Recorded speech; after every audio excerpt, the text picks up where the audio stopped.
কিন্তু আমার এই যে রক্তটা, এটা রেড লাইন ছিল তারেক রহমান। এই রক্তের প্রতিশোধ আমি আপনার থেকে ইনশাআল্লাহ নিব, কড়ায় গন্ডায় বুঝে নিব ইনশাআল্লাহ। রাজপথে দেখা হবে, রাজনৈতিকভাবে ইনশাআল্লাহ মোকাবেলা হবে, এবং আজকে আপনার ক্ষমতা পতন শুরু ইনশাআল্লাহ। আমি আপনাকে অনেক আগে সতর্ক করেছিলাম, আপনি সতর্ক হন নাই। এটা আমি পার্সোনালি নিলাম, আপনি এটার কাফফারা দিতে হবে। আমাকে শেখ হাসিনা একবার জেলে নিয়েছিল, তার কাফফারা উনি দিয়েছে, দিল্লিতে আছে। অনুভব করি যে দেখেন হলো আমার হাতে হলো ইটটা হলো অনেক জোরে হলো আইসা লাগে, এবং প্রথমে হলো গ্লাসটা ভেঙে আমার সাথে যে আমার সহযোগী ছিল সে অনেক রক্তাক্ত হয়েছে। AKS অর্জন করলো গিনেস ওয়ার্ল্ড রেকর্ডস। AKS এবং ওইটার পরে আবারই আমার কাছে এসেছে, গাড়িতে ইটটা এখনো আছে। এটা আমি পার্সোনাল জায়গা থেকে তারেক রহমানের উদ্দেশ্যে বলবো, আপনি মস্ত বড় একটা ভুল করেছেন, এবং এই ভুলের কাফফারা আমি এটা পার্সোনালি নিলাম, আপনাকে দিতে হবে।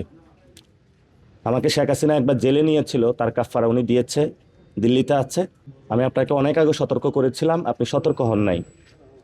এটা আমি পার্সোনালি নিলাম, আপনি এটার কাফফারা দিতে হবে, এবং আমাদের জীবন নিরাপদ না যে আপনার শাসন আমলে, এটা আজকে বাস্তবায়ন হলো। যদি মাথায় ইটটা হাতে না লেগে মাথায় লাগতো, তাহলে এতক্ষণ আমি জীবিত থাকতাম না। আশা করি যে রাজপথে দেখা হবে, রাজনৈতিকভাবে ইনশাল্লাহ মোকাবেলা হবে, এবং আজকে আপনার ক্ষমতা পতন শুরু ইনশাআল্লাহ। চলন্ত অবস্থায়। আচ্ছা, কোন জায়গায়? এটা জৈন্তাপুর থেকে যখন আমরা হরিপুরের প্রোগ্রাম শেষ করছি, প্রোগ্রাম শেষ করে 2-3 মিনিট গাড়ি চলার পরেই। আপনাদের সঙ্গে তো তখন পুলিশ প্রোটোকল ছিল। পুলিশ প্রটোকল ছিল, পুলিশ চেষ্টা করেছে, আমরা পুলিশের দোষ দিব না। কিন্তু যখন আজকে ইশরাক রাজপথ উত্তপ্ত করেছে, রাশেদ দীর্ঘদিন ধরে রাজপথ উত্তপ্ত করেছে, তো আমি মনে করি ইশরাক আজকে যখন মশাল মিছিলটা করেছে, এরপরে অ্যাটেম্প টু মার্ডার হয়েছে আমার উপরে, ফলত এই হত্যার জন্য দায়ী ইশরাকও।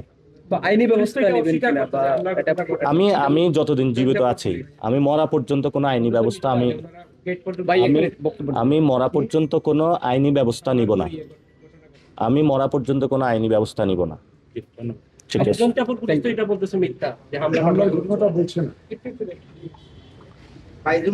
ভাই এটা ছিল এগুলা কোন পুলিশ বলছে এক্সাক্ট বলেন তো?